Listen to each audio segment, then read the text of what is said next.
Frankenstein, Chapter 6. Chapter 6. Clerval then put the following letter into my hands. It was from my own Elizabeth. My dearest cousin. You have been ill, very ill, and even the constant letters of dear kind Henry are not sufficient to reassure me on your account. You are forbidden to write, to hold a pen. Yet one word from you, dear Victor, is necessary to calm our apprehensions. For a long time I have thought that each post would bring this line, and my persuasions have restrained my uncle from undertaking a journey to Ingolstadt.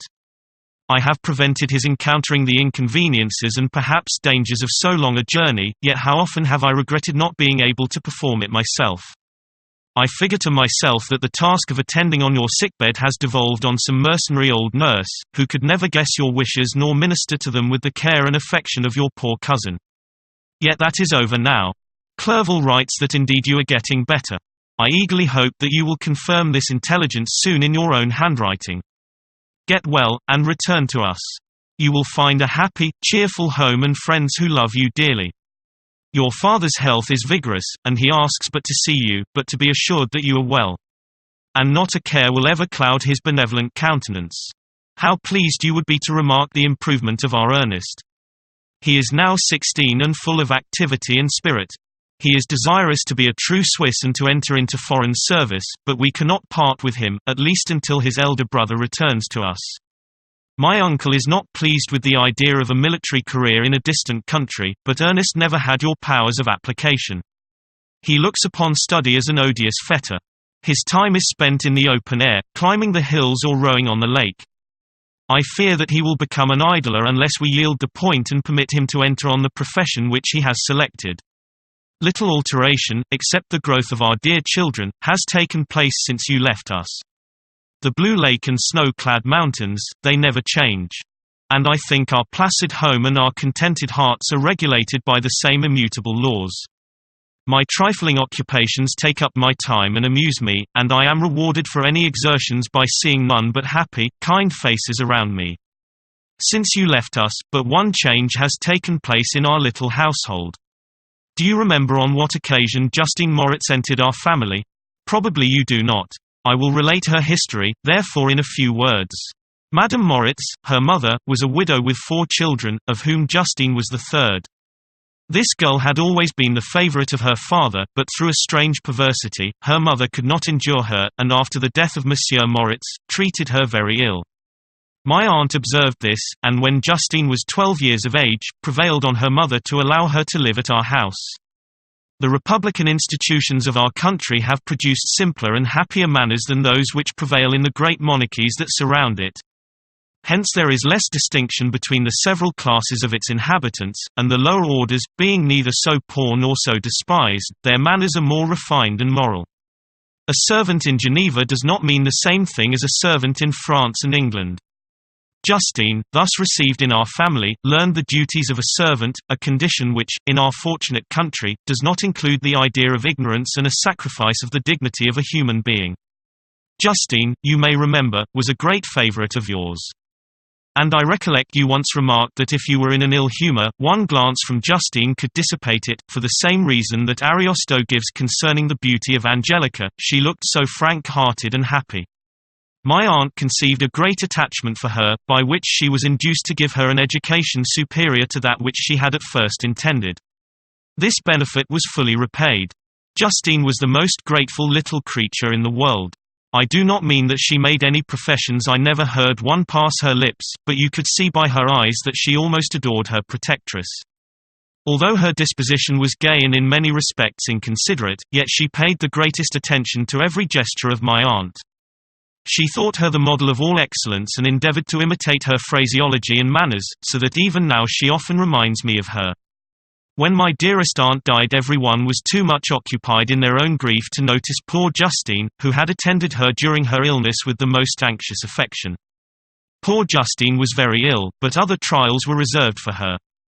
One by one, her brothers and sister died, and her mother, with the exception of her neglected daughter, was left childless.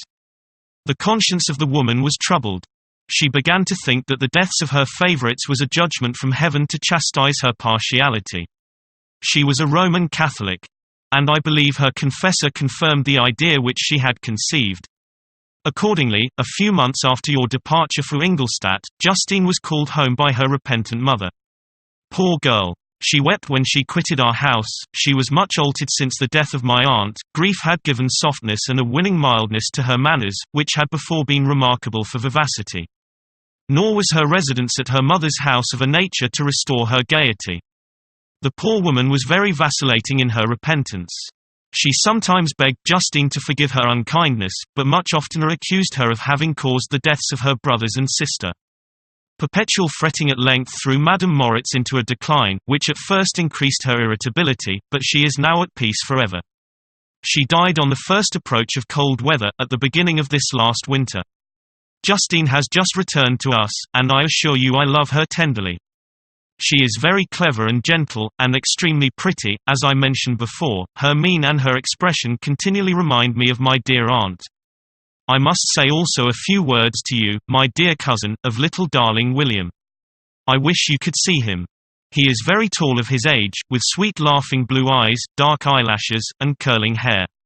When he smiles, 2 little dimples appear on each cheek, which are rosy with health. He has already had 1 or 2 little wives, but Louisa Biron is his favorite, a pretty little girl of 5 years of age.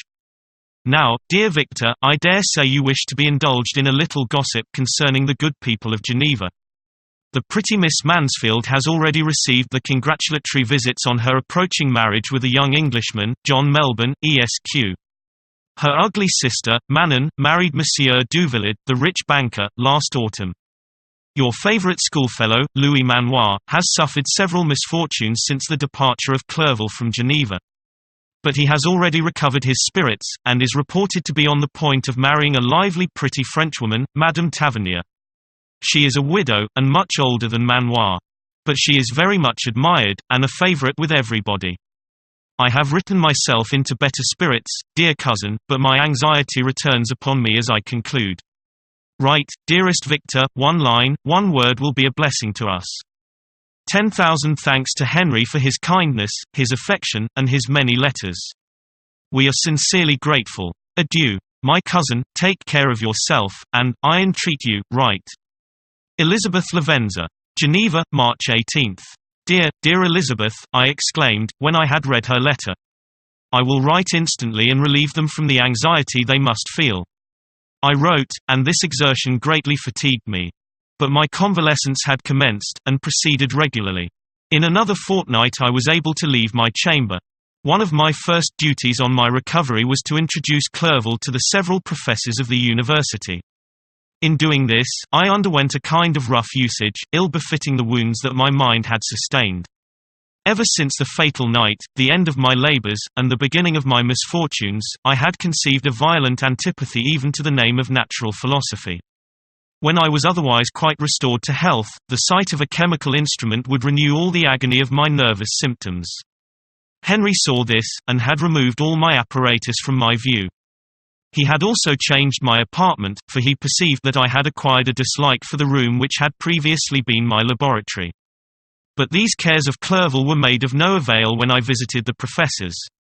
Monsieur Waldman inflicted torture when he praised, with kindness and warmth, the astonishing progress I had made in the sciences. He soon perceived that I disliked the subject. But not guessing the real cause, he attributed my feelings to modesty, and changed the subject from my improvement, to the science itself, with a desire, as I evidently saw, of drawing me out. What could I do? He meant to please, and he tormented me. I felt as if he had placed carefully, one by one, in my view those instruments which were to be afterwards used in putting me to a slow and cruel death. I wreathed under his words, yet dared not exhibit the pain I felt. Clerval, whose eyes and feelings were always quick in discerning the sensations of others, declined the subject, alleging, in excuse, his total ignorance. And the conversation took a more general turn. I thanked my friend from my heart, but I did not speak. I saw plainly that he was surprised, but he never attempted to draw my secret from me. And although I loved him with a mixture of affection and reverence that knew no bounds, yet I could never persuade myself to confide in him that event which was so often present to my recollection, but which I feared the detail to another would only impress more deeply. Monsieur Krempe was not equally docile. And in my condition at that time, of almost insupportable sensitiveness, his harsh blunt encomiums gave me even more pain than the benevolent approbation of Monsieur Waldman. D.N. the fellow, cried he. Why, Monsieur Clerval, I assure you he has outstripped us all. A. Stare if you please, but it is nevertheless true.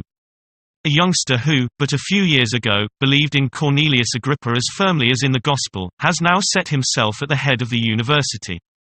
And if he is not soon pulled down, we shall all be out of countenance. Continued he, observing my face expressive of suffering, Monsieur Frankenstein is modest. An excellent quality in a young man. Young men should be diffident of themselves, you know, Monsieur Clerval. I was myself when young, but that wears out in a very short time. Monsieur Krempe had now commenced an eulogy on himself, which happily turned the conversation from a subject that was so annoying to me. Clerval had never sympathized in my tastes for natural science, and his literary pursuits differed wholly from those which had occupied me. He came to the university with the design of making himself complete master of the Oriental languages, and thus he should open a field for the plan of life he had marked out for himself. Resolved to pursue no inglorious career, he turned his eyes toward the east, as affording scope for his spirit of enterprise. The Persian, Arabic, and Sanskrit languages engaged his attention, and I was easily induced to enter on the same studies. Idleness had ever been irksome to me, and now that I wished to fly from reflection, and hated my former studies, I felt great relief in being the fellow pupil with my friend, and found not only instruction but consolation in the works of the Orientalists. I did not, like him, attempt a critical knowledge of their dialects, for I did not contemplate making any other use of them than temporary amusement. I read merely to understand their meaning, and they well repaid my labors. Their melancholy is soothing, and their joy elevating, to a degree I never experienced in studying the authors of any other country. When you read their writings, life appears to consist in a warm sun and a garden of roses, in the smiles and frowns of a fair enemy, and the fire that consumes your own heart. How different from the manly and heroical poetry of Greece and Rome! Summer passed away in these occupations, and my return to Geneva was fixed for the latter end of autumn. But being delayed by several accidents, winter and snow arrived, the roads were deemed impassable, and my journey was retarded until the ensuing spring. I felt this delay very bitterly. For I longed to see my native town and my beloved friends.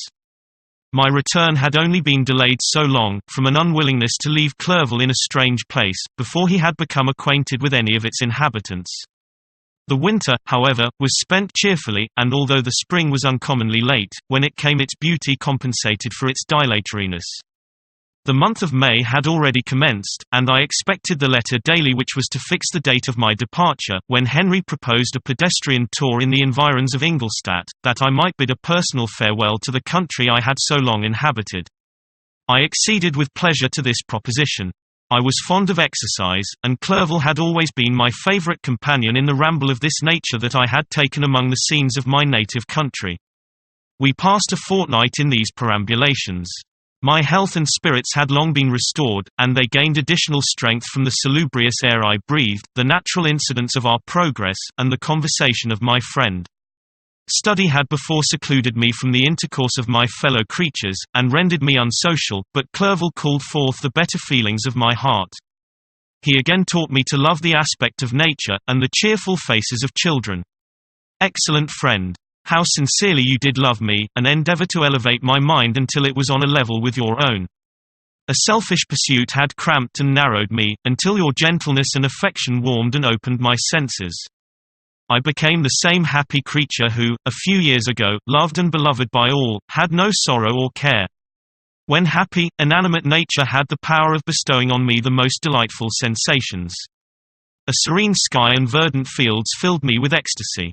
The present season was indeed divine, the flowers of spring bloomed in the hedges, while those of summer were already in bud. I was undisturbed by thoughts which during the preceding year had pressed upon me, notwithstanding my endeavors to throw them off, with an invincible burden. Henry rejoiced in my gaiety, and sincerely sympathized in my feelings. He exerted himself to amuse me, while he expressed the sensations that filled his soul. The resources of his mind on this occasion were truly astonishing, his conversation was full of imagination. And very often, in imitation of the Persian and Arabic writers, he invented tales of wonderful fancy and passion. At other times he repeated my favorite poems, or drew me out into arguments, which he supported with great ingenuity. We returned to our college on a Sunday afternoon. The peasants were dancing, and everyone we met appeared gay and happy. My own spirits were high, and I bounded along with feelings of unbridled joy and hilarity.